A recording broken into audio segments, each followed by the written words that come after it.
Hi, this is Stephen Carson coming at you from St. Louis, Missouri, in these United States. Very excited to, as I did with Le Grand Remplacement, The Great Replacement by Renaud Camus, very excited to discuss another article by Camus. And this one is called The Communism of the 21st Century. It is so good. If you want to follow me on Twitter, you can see me interacting with the publisher saying, wow, this is great. Pure gold. I'm really excited about covering this today. Really insightful. And of course, he wrote this a while back, 2007. So what does that make it? Math, come to me. 17 years, right? So nearly 2 decades ago. Man, I don't think you'll find that it sounds dated. To understate it. Okay, so let's see. I look a little hot on the mic. I'm going to pull that down a little bit. Check. Okay. Right. So only thing I'll say is support for the show is gratefully received at Subscribestar. They don't take very much and the money doesn't go to Google. So it's a great way to support the show. And I definitely use it to cover the cost of the thumbnails, buying books, etc. Because I have 8 kids, so I don't have a lot of extra money to spend on the show from regular income. So I really appreciate the supporters who help the show keep going. And that link is in the video description on YouTube. So, oh, and let me know, by the way, if you were watching this on Twitter. I switched back to using OBS, and I'm sure there's some way for OBS to broadcast to YouTube and Twitter. I just haven't spent the time on it, but no one's really brought it up either. So I don't know what to do there. Let me know if you think that would be a good thing. Okay, so let me get into the subject at hand. This is from the book Enemy of the Disaster. It's the English translations of Renaud Camus. Really recommend it from Vauban Books. They've been really nice on Twitter to share the stream that I did about The Great Replacement by Camus, which I thought was an outstanding explanation of his phrase that he coined, The Great Replacement, which he coined 30 years ago. I don't think you'll find this essay to be too different in what he's addressing, but I think it is full of insight and worthwhile. So it's going to be hard because this is one of those things where I underline, I mark passages that I think are striking that I want to make sure to share when I talk about it. I was like underlining every line. This is just so good. So let's see how it goes. Okay, so he starts out by saying, first of all, that the communism of the 21st century is a phrase that he did not come up with. This is from Finkelkraut. I don't have the full name, Finkelkraut. There was some Finkelkraut affair involving Camus where they were accusing Camus of anti-Semitism or something. I don't know. It was, one of these usual sillinesses.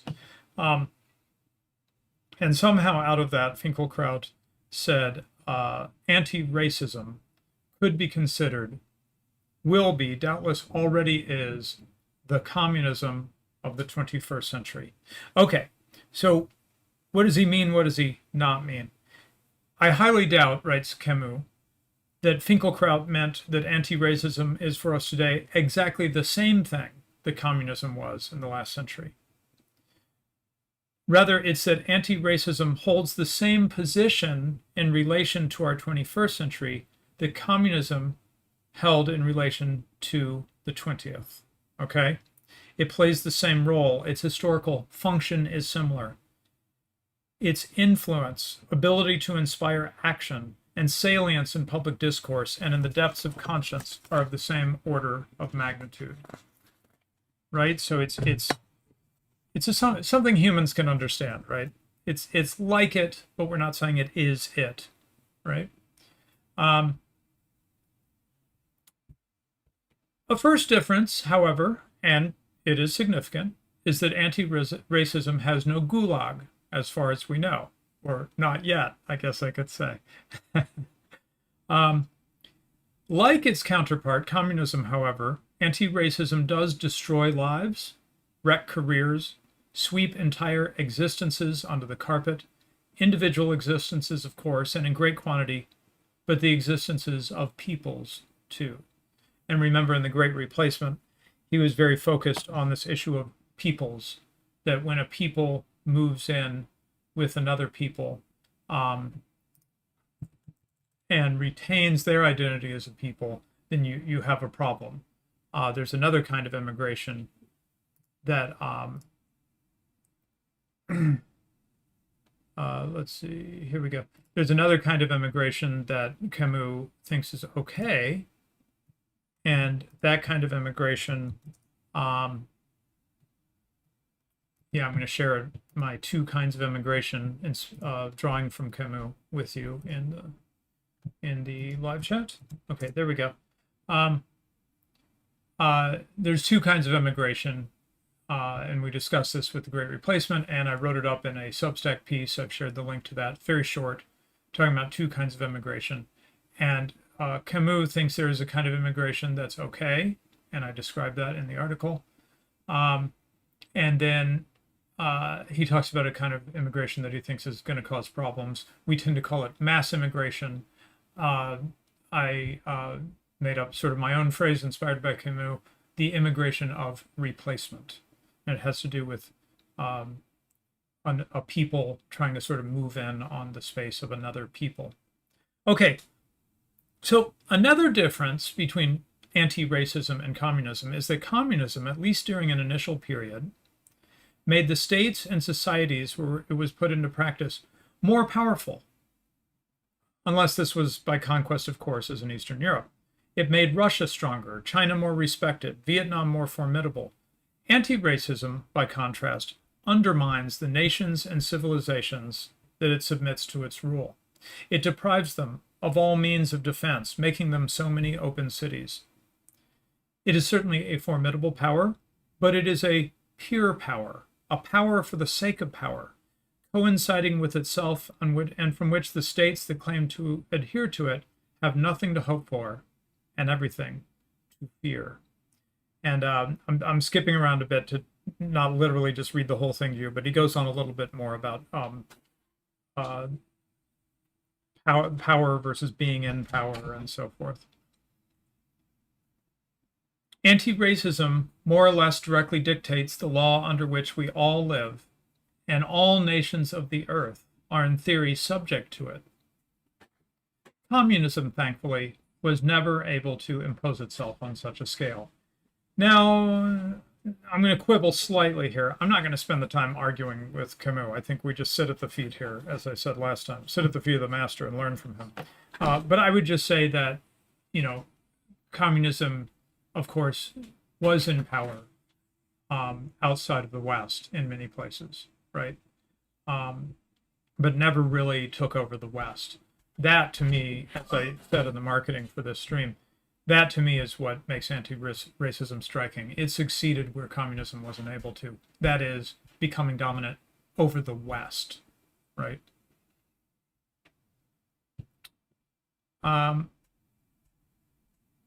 So at the level of France, for example, Camus writing from France, right? We see that communism never governed this country, whereas anti-racism, to the contrary, has been in power here for several decades. Remember, he's writing that in 2007. So he says, even then, he thinks it's been reigning for some time, ruling for some time. Indeed, it is a kind of state religion, the most sacred established dogma, and virtually the only one, the last, the ultimate objective of public schooling, the one to which we above all cling when most of the others were lost along the way, long ago. You'll notice as we go through this that he keeps coming back to education. Camus is really coming, not from a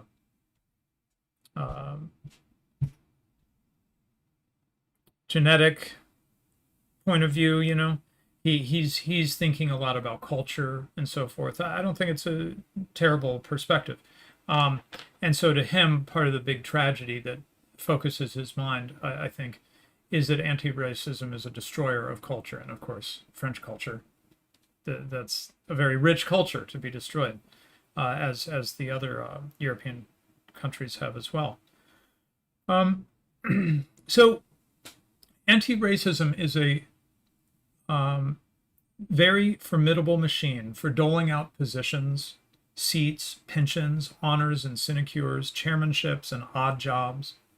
On the one hand, it alone is permitted to speed along careers and distribute perquisites, emoluments, professorships, appointments, subsidies, director fees, exhibitions, publications, and eligible candidacies, much more so indeed than was ever the case under communism, which lacked the ability to exert leverage at this scale, and whose efforts at control in retrospect seem those of a comparative dilettante. On the other hand, anti-racism has ample opportunity, and God knows it does not waste it, to exclude, ostracize, proclaim the social death of individuals, rightly or wrongly shatter careers and lives, dole out threats and sanctions, sideline suspects, authorize and incite pile-ons, bless executions. I don't think with this audience I need to illustrate much in terms of, we all know people who have been hurt by attacked under this regime in the name of anti-racism. I'm thinking of one good friend in particular who was fired over a faked up racism thing. What struck me, actually, I was thinking of Alexander Adams and his work on the arts and the arts in England. And Camus mentions exhibitions, publications. This is something that Alexander Adams has been focusing on in the area of the arts, the way that anti-racism, I don't know what he calls it, but I think what Camus here is calling anti-racism, Adams would recognize as the force that's taking over art exhibitions and museums and so forth. In that sense, I suppose Alexander Adams is a somewhat parallel figure to Camus, where Camus is focused more on the written arts, and also he's a big lover of architecture. And Adams is focused more on the visual arts, but in both cases, they're men who want to stop the destruction of the culture of their country, right? Communism had one or two newspapers, a few influential but narrowly distributed journals, 2 or 3 never particularly robust publishing houses.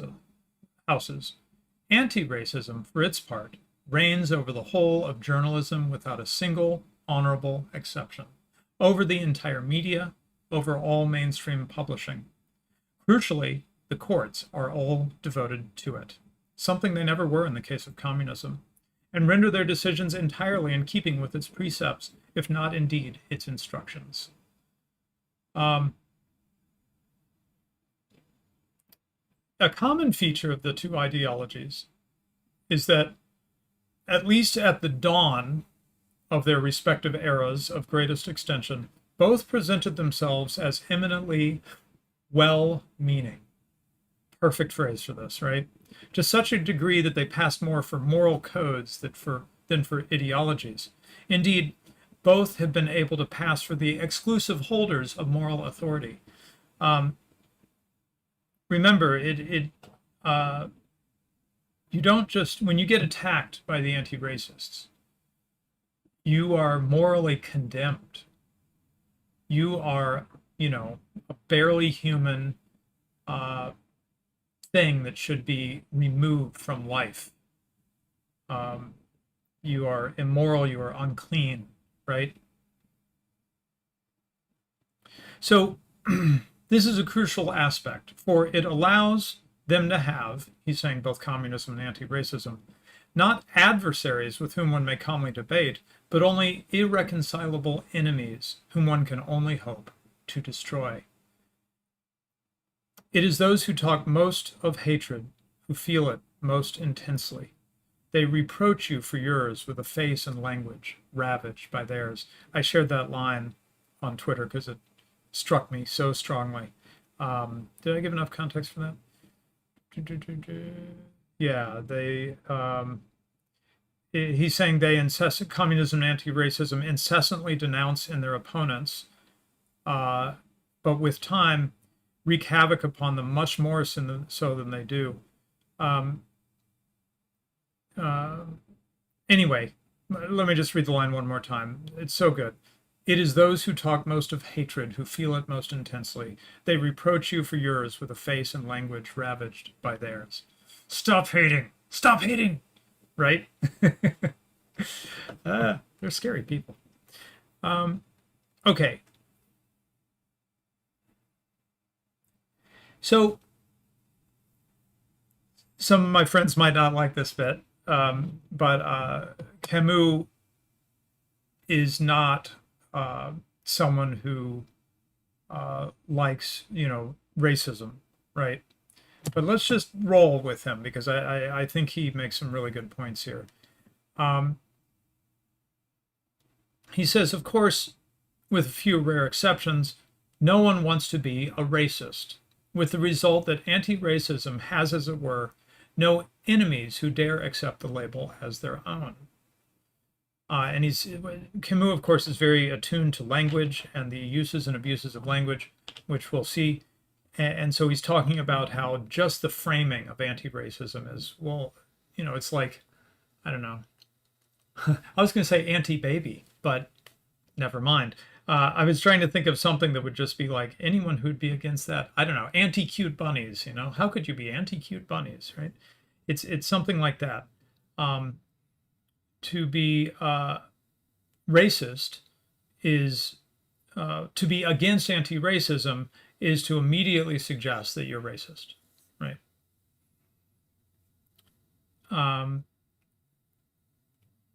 So anti-racism is therefore accustomed, as was communism in times past, especially when it was in power, to see all those who do not sufficiently express or otherwise evince enthusiastic agreement with its views and precepts as its enemies, if only by default, for it has a great need of enemies, as they are its very sustenance.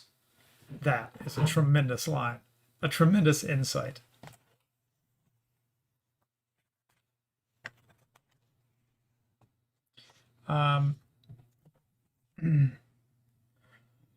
Then he talks about how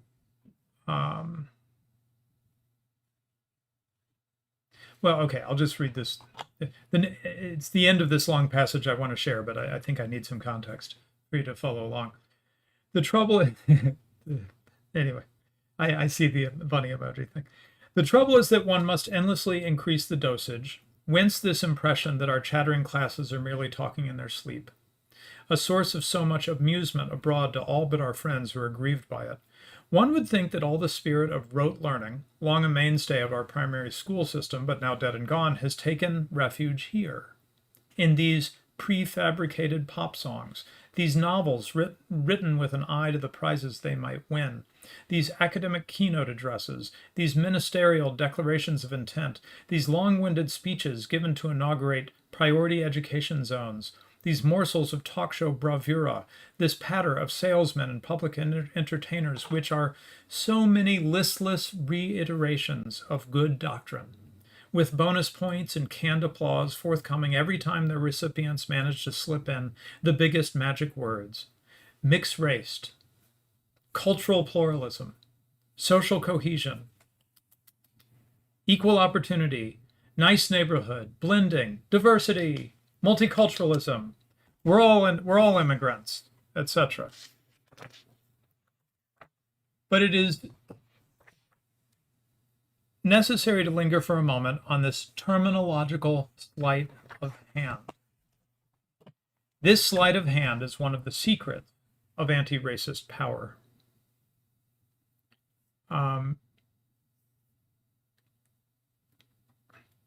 Too often, the only people who openly oppose anti-racism are racists, as anti-racism itself claims.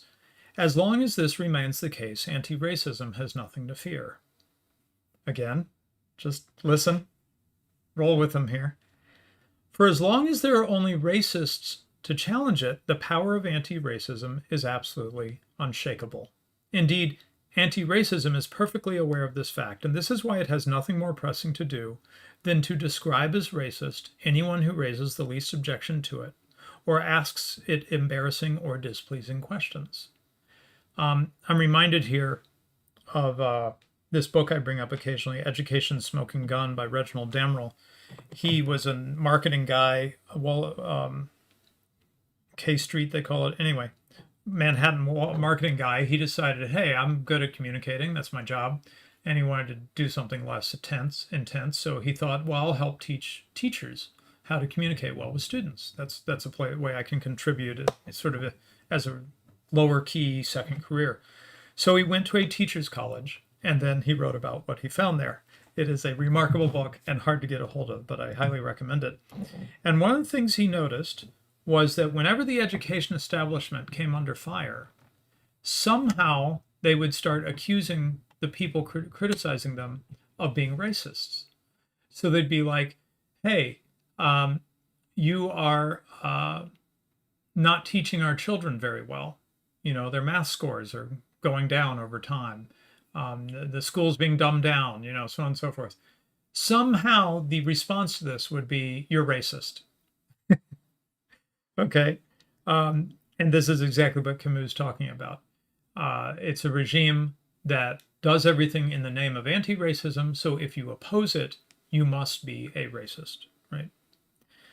Racist opposition to the anti-racist ascendancy over all of society, that of the real racists, the genuine anti-Semites of right and left, the neo-Nazis and Holocaust deniers, the pimply-faced champions of white supremacy, only reinforces it, for it underscores the need for it and offers a solid pretext and even legitimate grounds for its endless consolidation. So I think one way to read what he's saying here is, I forget the phrase from Morgoth or AA, Academic Agent, something like, never play the part that they have for you, right? This is the part that they have for you, is to, be the clown racist that they want you to be, so that they can say, see, you need us. Otherwise, these people will take over and, kill all the minorities or whatever,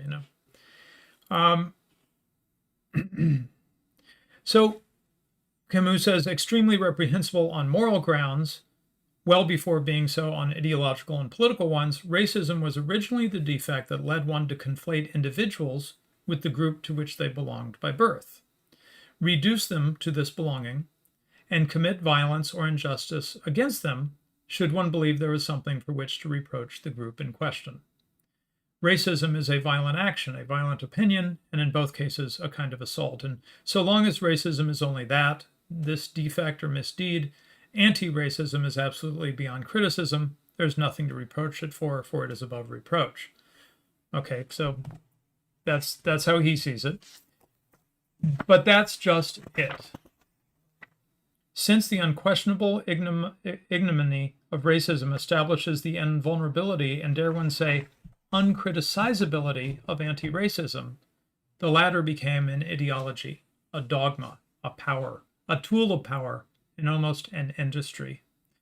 It is one of the biggest employers in France, lest it be forgotten, as soon as it was no longer just active moral and political indignation.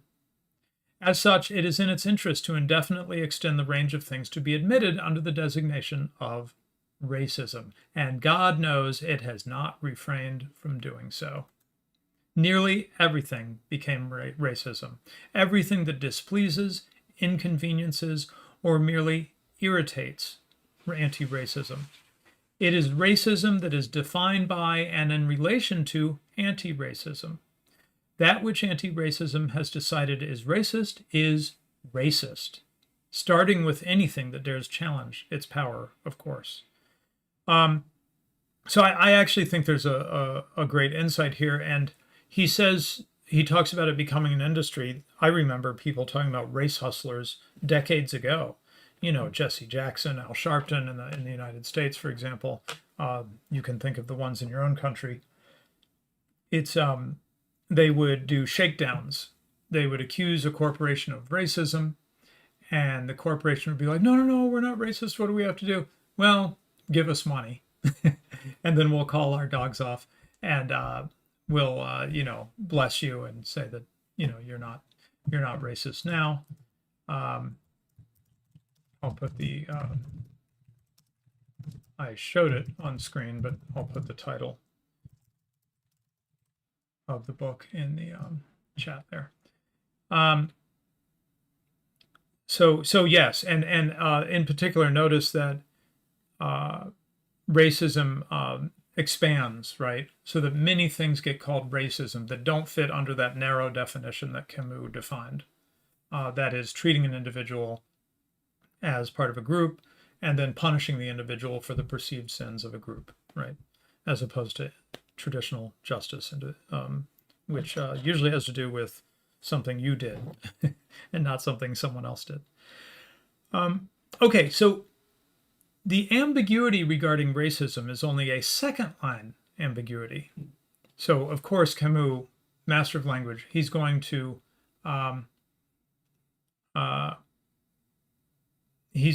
take apart the language used here and give us some insight. So the ambiguity regarding racism is only a second line ambiguity. The first, more forward layer of ambiguity concerns the word race, which in contrast to the word racism, as we have just seen, an object of indefinite and unlimited semantic extension, has suffered a vertiginous contraction of the enormous spectrum of meaning that it had in classical French. So as to better curse it at its leisure, anti-racism very curiously pretends to only hear in it the meaning that true racists have given it, an absurd pseudo-scientific meaning that never represented more than a tenth, the most stupid and sinister tenth, of everything that these four very useful letters have meant across the ages.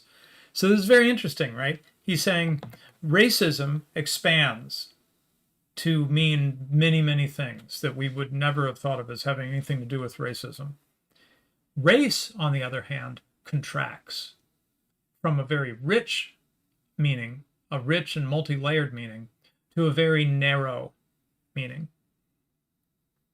With these ambiguities regarding racism and race, anti-racism has executed a pincer movement, allowing it to banish from speech, conversation, newspapers, all media, political discourse, and above all and most seriously from one's very ability to perceive the world, everything that has to do not just with races, in both the broad and absurdly narrow senses of the word, but also with ethnic groups, peoples, cultures, religions as groups or masses of individuals, civilizations as hereditary collectivities, origins, and even nationalities to the degree that these nationalities would claim to be anything other than matters of pure administrative belonging, a convention, a continuous creation. Anti-racist man stands naked before his fate. He comes from nowhere. No past protects him. He begins with himself now. So, this is amazing what he's doing here. He's saying, by narrowing what race means, it is a destruction of our rich heritage. Okay? We are not French, English, with these histories, stories, mythologies, all the things that one would have thought of as, if you read older books, you might say, the heroes of my race, the literature of my race, right? We're just white people, as an example, right? Or I notice it sort of cuts the other way too. You might have heard one of my most hated phrases from anti-racists. They'll talk about black and brown bodies, which always creeps me out. Like, dudes, are you preparing to run a concentration camp? Why do you talk about people like that? Anyway, the anti-racist man invents himself as best he can from one moment to the next. As soon as it is not a matter of pure convention, the much vaunted documents, he means like, the immigration document or the citizenship document, belonging is only perceived and presented as a burden, a defect, a dead weight, a cumbersome load to be gotten rid of as quickly as possible, a cursed inheritance.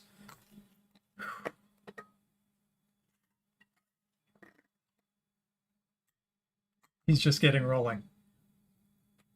This passage really moved me. I was on the verge of tears. Here we go. Entire swaths of knowledge, of culture, of the accumulated understanding of the species are thereby rejected, brought low, buried. Even more seriously, it will be agreed, as a matter of convention and subject to the most severe punishment, that entire swaths of experience, of current events, of course, but more immediately of everyday lived experience, of moving about, of inhabiting the earth and inhabiting the city, of sensing what happens when one goes down to the street, when one takes the bus or the subway, to say nothing of the now sinister trains, that entire swaths of time, entire swaths of facial expression, entire swaths of embodied existence do not exist, that one does not feel them, that one does not see them even when they are staring you in the face, sometimes almost literally, that it is all in your head, in your stupid, stubborn, recalcitrant head.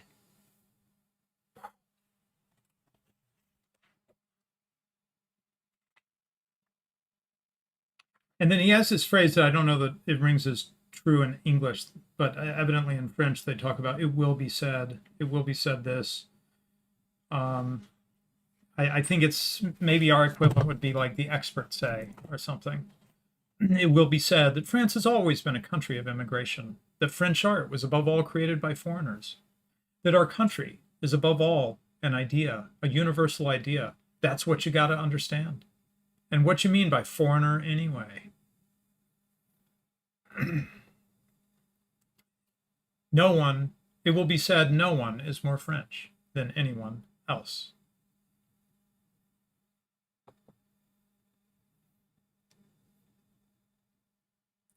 And just as with it is true that sensitive ears will hear a siren just beginning to sound in the distance, a warning that in these parts truth is in serious danger of being trounced, or is perhaps already walking on crutches, one leg in a cast and one arm in a sling, it will be said, discreetly heralding the gigantic and ever-growing accumulation of it will not be saids.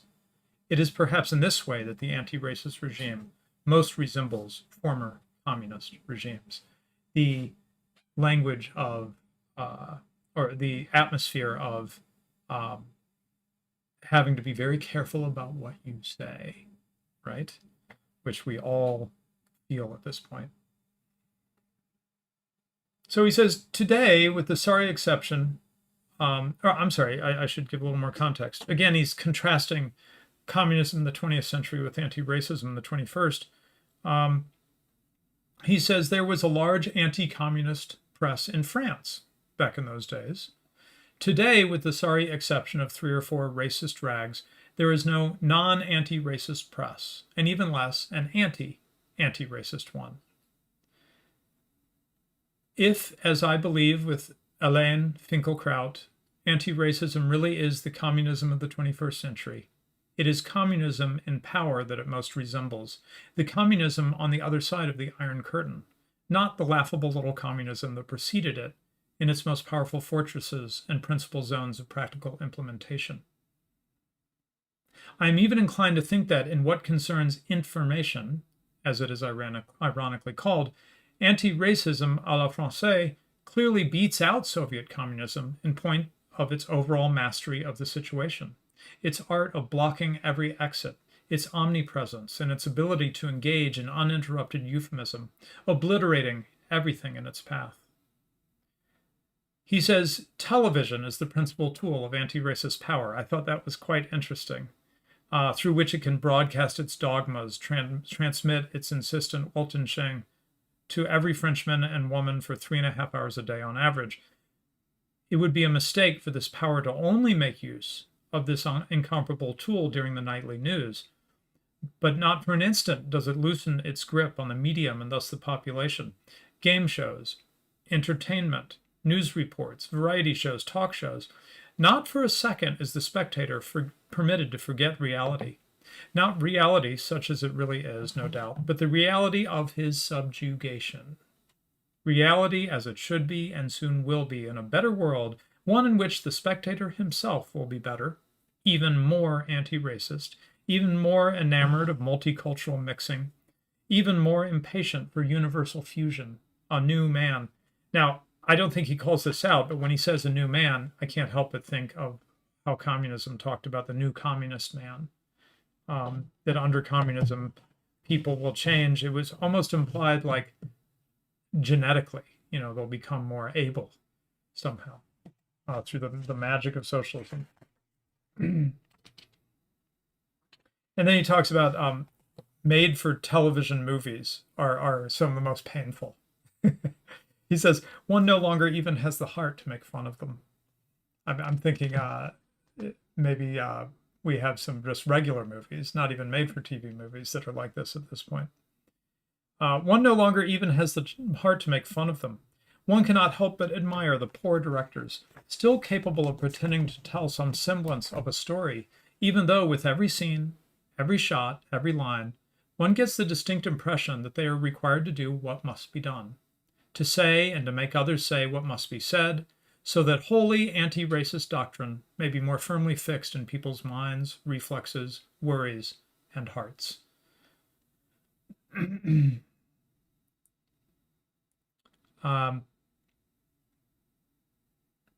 Neither communism, at the height of its reign, nor the worst, most Orwellian nightmares and predictions had imagined that everyone might be observed at every hour of the day and night in the least of his movements, in stores, in banks, on the sidewalk, on train platforms, in trains and buses and classrooms, on freeways, everywhere. And I probably could have thought of something every week, but girl at some university was using the N-word, right? And of course it's on camera, and now everybody's seeing it, right? And natural objection of this is, well, wait a second, anti-racism didn't give us, this ubiquitous surveillance, right? He's anticipated you, okay? It will be said that it is not anti-racism in itself that has gradually but ever more rapidly subjected the world to this systematic police surveillance. No, it is not anti-racism as such. It is a power of which anti-racism is the chief dogma, and which is induced to adopt such measures by the type of society that anti-racism has created, a society without social compact, without Hobbesian covenant, without convention of innocence, without any sort of brotherly love, one in which violence is thus ready to well up at any moment. So he's like, yeah, maybe anti-racism didn't invent the tech, but the power of which anti-racism is the chief dogma is using all the tech to enforce anti-racism, right?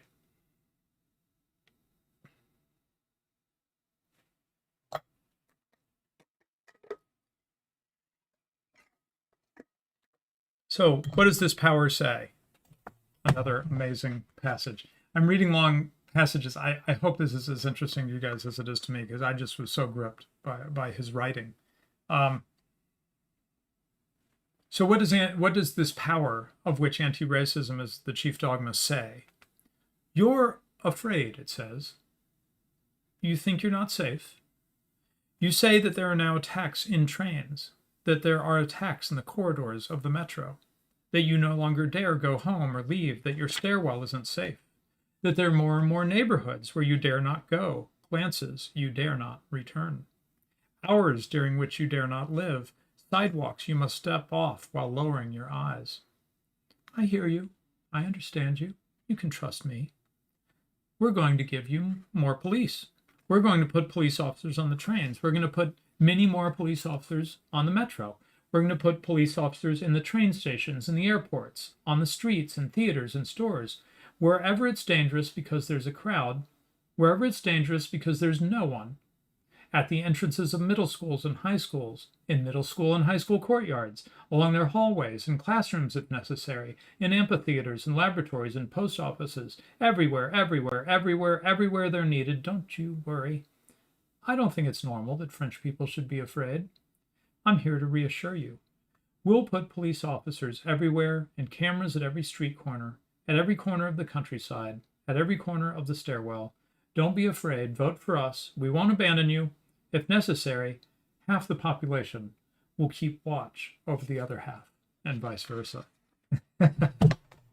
So a beautiful expression of what we very briefly call anarcho-tyranny, right? It's all part of one thing. The chaos introduced by mass immigration, unvetted mass immigration, criminals flowing in to the West, right? Um, the chaos of that yields a call for safety, and the state gladly provides it. uh, if by that we mean surveillance, more and more laws, more and more restrictions, being searched as you go into the airport, so on and so forth, right? So without a doubt, that is all well and good. But you do not really understand the purpose of this lovely little police force about which you are told, what order it supports, and what power it reinforces. Not yours in any case, neither your well-being nor your sense of safety or justice.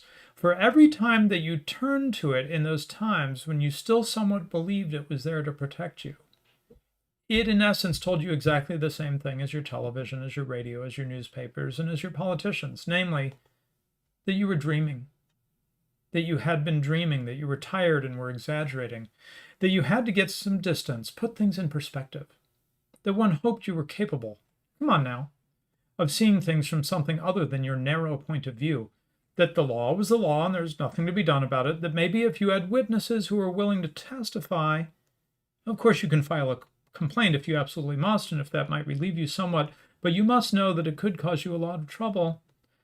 Well, yeah, obviously, and it costs a lot, and it takes a long time, and when all is said and done, are you really sure you want to rush into this just to make yourself good for 2 minutes?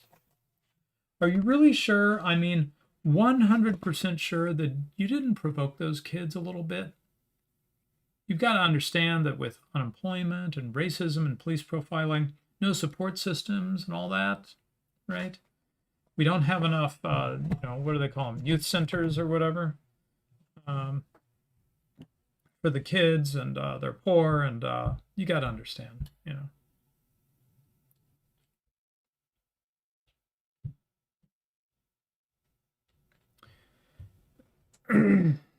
Anti-racism has better things to do than listen to you. It is there not to hear you for your own good.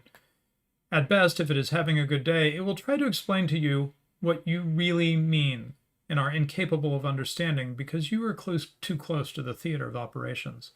That's what prevents you from seeing things calmly and objectively. It will explain you to yourself. Perhaps it will even assign one of its journalists to you for just this purpose, or even, if your case warrants it, one of its beloved sociologists. And then he's going to go off on sociologists, which I think we can read as sort of, the experts, right? But I just wanted to comment on this. As he's talking about this, what it's putting me in mind of is that I understand that in the UK and almost certainly in the US, but I think we can actually name the unit or whatever, the organization in the UK, after there is a murder of an English person, for example, by a minority, then there's someone who comes and talks to the family, and soon enough the family is coming out and talking about how we're calling for reconciliation, and they're basically talking anti-racism tropes, right? And after a number of these incidents, it's become quite clear that they teach them a script, right? Because it starts to sound the same every time, the statements the family makes and so forth. Every so often somebody won't go along with it and speaks their mind. There was a case this summer, I think, in England, and I've already forgotten. It's like the uncle or something of the person who was killed. Didn't get properly coached, right? So the sociologist, he says, the sociologists are the regime's golden boys. They will explain. Yeah, don't look back in anger. Thank you. They will explain what happened to you. With neat charts and unanswerable statistics, they are capable of translating everything into anything and its opposite. I'll tell you, I really am starting to hate the stats thing.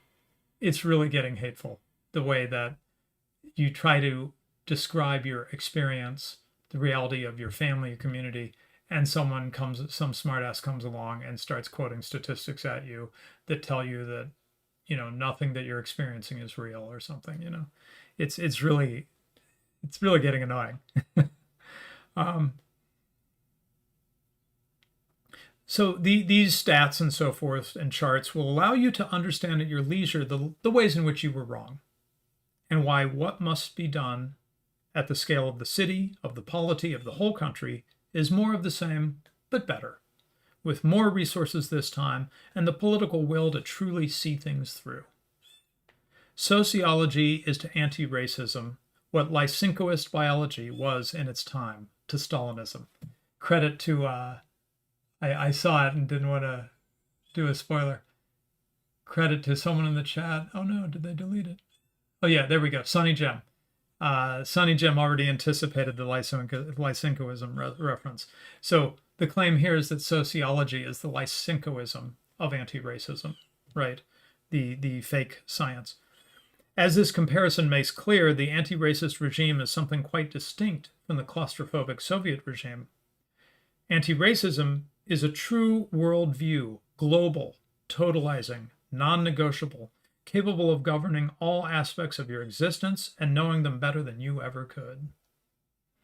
If sociology is the triumphant science of the regime, it is in part because she is the queen of the human sciences, so named as if humanity were a material rather than a species, a specimen rather than a virtue, and the humanities nothing more than a giant compilation of statistics, but also because everything that was once rightly or wrongly called culture has collapsed around it.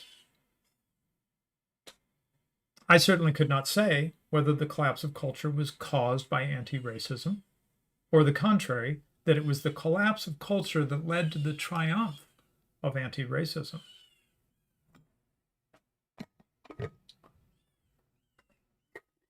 Now, as context for this next thing, he says, bear in mind that if you look up Renaud Camus, in fact, let's do it right now, just so you can see how the great writers and thinkers of our age are treated. Renaud Camus, it says in Wikipedia, born blah, blah, blah, on 1946, is a French novelist, conspiracy theorist, and white nationalist writer.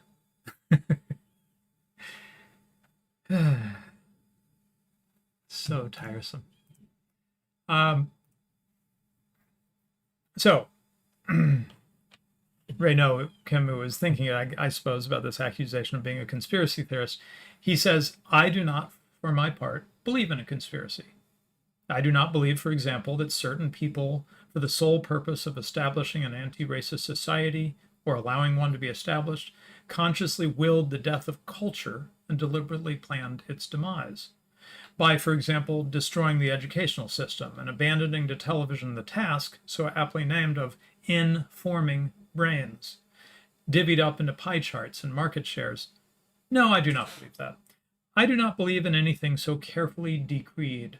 Alas, no, what I believe is that there are obscure movements in the depths of the species, subject to the very laws of tragedy, starting with the first of them, which has it that the wishes of men and of civilizations whose disappearance is foreordained shall be granted. So this is sounding like cycle theory, right?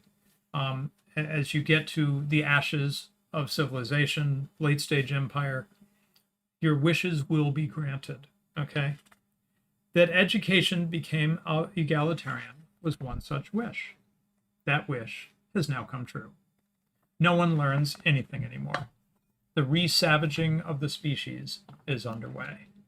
It's reminding me of H.L. Mencken's great line, democracy is the theory that people should get what they want and get it good and hard. What I do know, Camus says, by contrast, and this time with certainty, is that a living culture, in the full sense of the term, would never have tolerated the triumph of anti-racism in the form and meaning it has taken among us.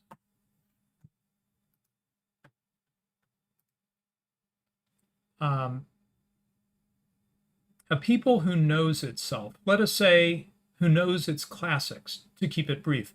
Such a people does not accept death because that is what is asked of it, does not consent to its disappearance. So a people won't consent to their own disappearance, so as to be reborn emptied of itself, does not resign itself to being melted down without resistance into a violent but officially undifferentiated mass, which retains nothing more than its name, and that yet one more humiliation, only for a time.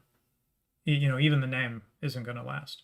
A people who knows its language, who knows its literature, who remembers its civilization, and who preserves it in its midst a cultivated class, elites, not in the pathetic sense the new masters have given this word. Such a people does not let itself be led to the scaffold without a fight, nor for that matter meekly let itself be told that it is not a people, that it never was one. And what is a people for you anyway? Can you tell us exactly what you mean by that? Oh dear, oh dear, oh dear. Resavaging is a great term. I love it. What this puts me in mind of, what he's saying, and we can argue about this another day if he's gone deep enough, right, in pointing to culture and literature and language and so forth in terms of what we need. Having said that, I look at the publishers, Passage Press, and I'm sorry, I should be able to list them off, but I think of the publishers that within our guys are doing, and what are they doing? They're one of the things they're trying to do is simply keep the books alive, right? Like the Irish monasteries during the early Middle Ages. Just keep copying the books, keep publishing them, keep getting them out there, keep the thin thread, keep the little tiny flame of our civilization that's sputtering, keep it going somehow through these dark times, right? So that when we come out the other side, we can still tell the stories of our people, of our race, using it in the old sense of the term, right? We can tell the stories of our race to our children, our grandchildren. I really am excited. It's really expensive. I'm hoping they'll come out with a cheaper edition, but there's a $100 version of the first 3 Hardy Boys books. These are much beloved adventure novels. I don't know if they were read outside the US so much, but I know they're very popular in America. I read them when I was a kid. Evidently, they got the Boomer Truth treatment starting in the 50s or 60s, Passage Press says. And so they have gone back and gotten the original versions, and they're republishing them before they got watered down and less adventurous and more politically correct and all that. So I think that's a wonderful example of fighting against what Camus is talking about, of pinching us down until there's nothing to us anymore except a label, you're white people or something, we want to expand out again and become rich and have depth. And a little self-confession from Camus here. He says, like the pioneers of communism, the pioneers of anti-racism were often men and women of great intelligence, driven by the loftiest moral intentions. Indeed, were we not ourselves, I would add with a note of melancholy vanity, among their number. So he's been doing penance. To be fair, he's been doing it for several decades at this point. So, nor do I believe the converse, that the advent of anti-racist society was the sole or even principal cause of the cultural collapse of our country, or even the first manifestation of that collapse, the implosion of the educational system. In my opinion, its advent can at most be seen as a belated cause, an opportunity for delivering the coup de grace. This is very interesting. He's talking about anti-racism as the communism of the 21st century, but he's saying that in some ways, anti-racism may be more of a symptom, something that is feasting on us because we were already weak by the time it came along, right? That's what I'm getting from him here.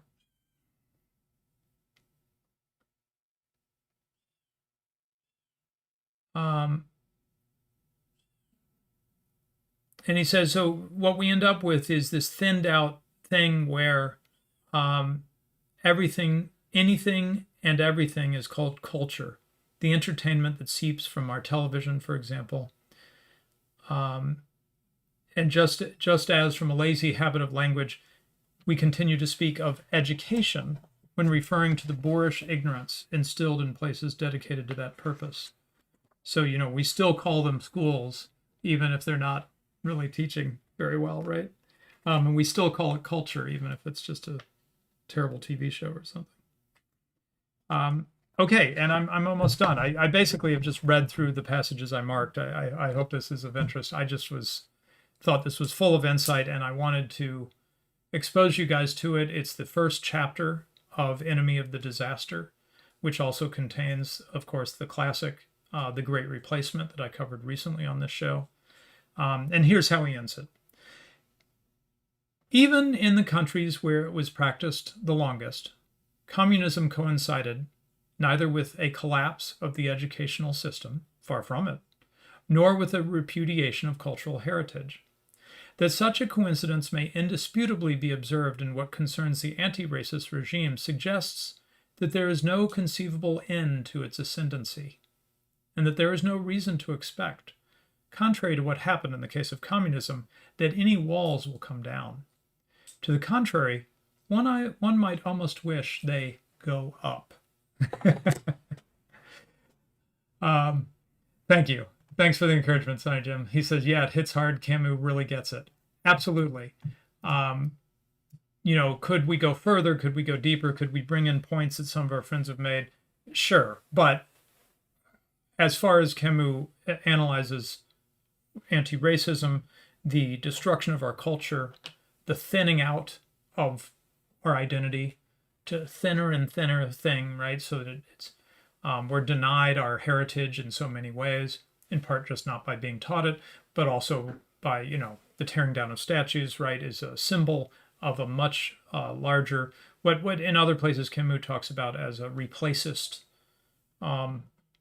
mode, because as I discussed with his speech on the Great Replacement, we primarily think of it as about mass immigration, and of course that's a major component of it, right? But he doesn't only mean that when he says the Great Replacement. He also means cultural replacement, the destruction of our culture, the condemning of our culture, so that we don't even want to teach it to our children anymore because we're embarrassed, we're ashamed, our racist ancestors. Why would we don't feel pride in them, so why would we teach our children about them? Why would we have them have heroes from the past of our people or our race, right?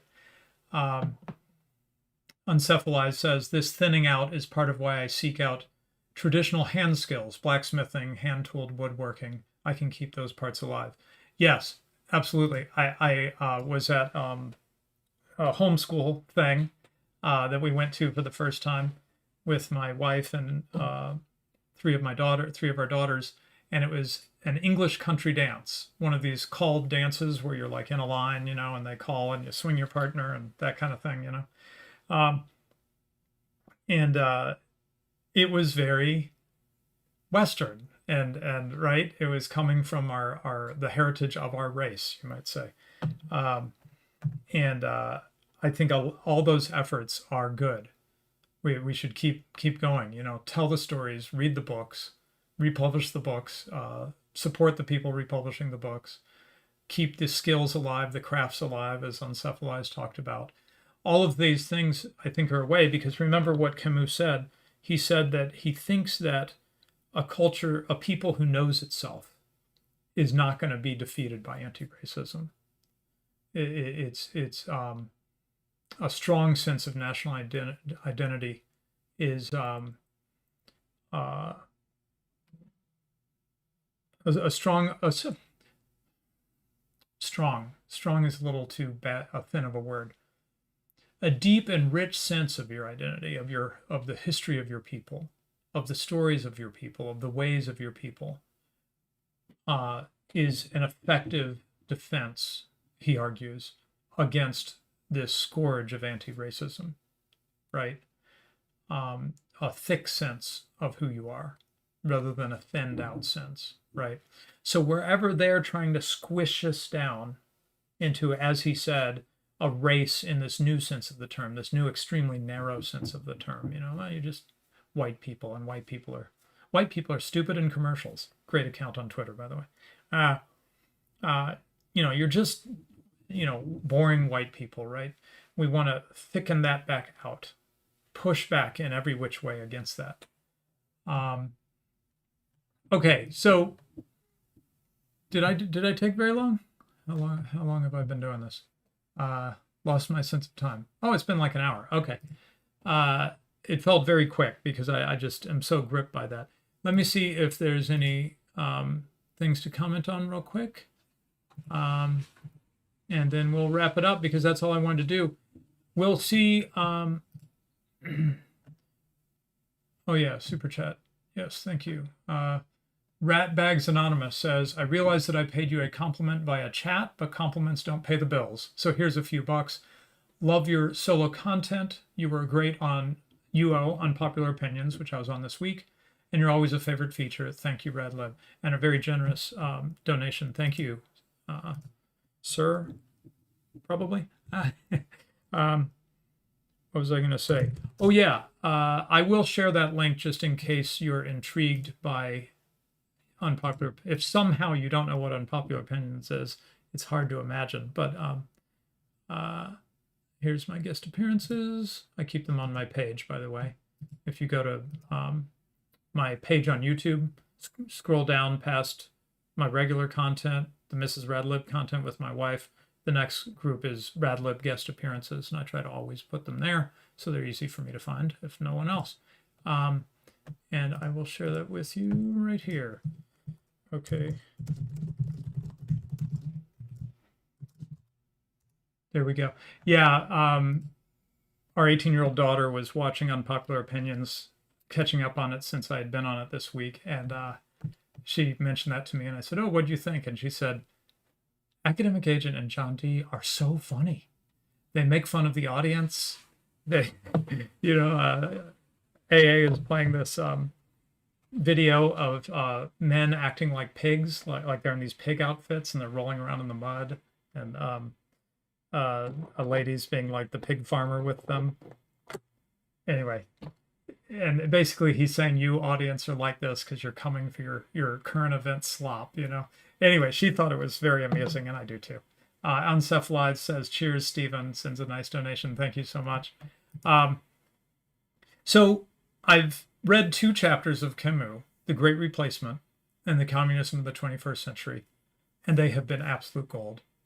So as I mentioned to the publisher, Vauban Books, in fact, let's see. Let me make sure to give you a link to the book in the chat, because I'm gonna sell people on this book because I'm getting sold on this book. So join me. It's not even expensive. I'm seeing $17 in paperback when I look at this right now. Okay, I just put the Amazon link in the chat. Check it out. Cheap. What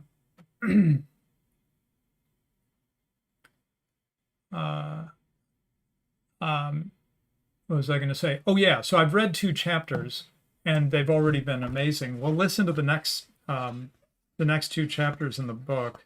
I actually skipped forward to read The Great Replacement because obviously that was of great interest. Chapter 1, Communism in the 21st Century. Chapter 4, The Great Replacement. Chapter 2, The Second Career of Adolf Hitler. That sounds interesting.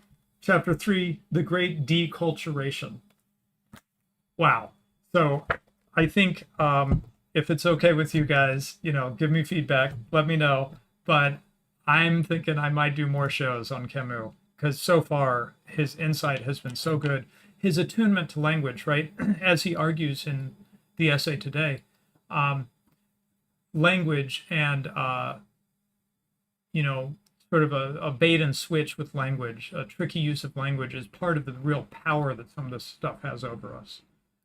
We dare not object to anti-racism because just by the term anti-racism, we target ourselves as racists and therefore subject to punishment, right? So language games, as we've talked about, right? And Camus really sharp on the language game front. I have no idea who this is, but he was very influenced by someone named Roland Barthes, B-A-R-T-E-S. I think you just say Roland Barthes. a French philosopher. And evidently language was a big focus of Barthes. But anyway, I'm loving what Camus is bringing. Huge insight. And he wrote this stuff a long time ago. You know, the Great Replacement was 2011. This essay is 2007. And it feels, if anything, more relevant than ever right now. More relevant than when he wrote it.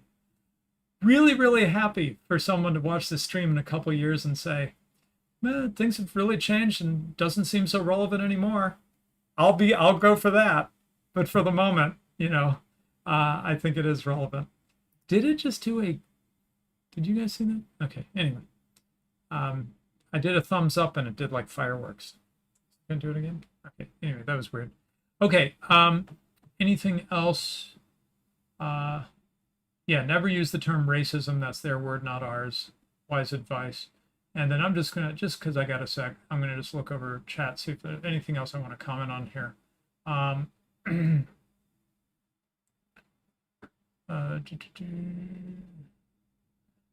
Giovanni Bertena says this might be similar to Turnip Seed's article on anti-fascism. Boy, did I read that one? I might have to check. This is a problem with having friends who create content. Like when most of my friends are content creators, I can't keep up with it all. You know, I want to. I mean, it's brilliant stuff. I mean, you want to read everything Morgoth writes. You know, you want to read everything AA puts out on his Substack, et cetera, et cetera, et cetera, et cetera. You know, embarrassment of riches. That's the term, right? Yeah, Uncephalized says this is why they never rest on a victory. They always have to invent the next evil enemy to defeat. Yeah, that's in reference to Camus' great insight that they need enemies. They feed on having an enemy, right? What is anti-racism without racism, right? Then the battle would be over and declare victory, be done. Well, I can't have that. Too many people, too many jobs on the line and much else, right? Okay, I think I caught up with most. Weltanschauung is worldview, that's correct. World seeing, right? Yep. And then, yeah, okay. I think I caught up, and I think I'll call it a day. And I think I just might keep going, doing these solo shows covering Camus because I'm just loving it. I was reading it last night and I'm like bouncing out of my chair reading it. Just so excited. I'm tweeting lines and I'm like, this is great. You know, just so full of insight. So anyway, I skipped around. I didn't read every word of it. And of course, it's really dense. So I really recommend, if you get a chance, grab the book, read it for yourself. I think you'll be underlining in it too, or whatever you do. Okay, thanks all. And anti-white, someone says, yes, anti-racism, it turns out, gets broader and broader until it just seems to be, you know, against Europeans and everything that has come from Europeans. Oh, Roland Barthes, thank you, Codex, wrote the famous Death of the Author essay. Ah, there you go. Okay. Okay, thanks everyone, and see you next week with Black Horse. Oh, just again, reminding folks, 2 more weeks of shows, and then I take my annual vacation for the first several weeks of September. So we'll have a bit of a pause, but should have 1 more show with Black Horse and probably do another Camus show, because this stuff is just so good in 2 weeks. Hope to see you for both those shows in August before we take a little break. And thanks everyone for their support. Bye.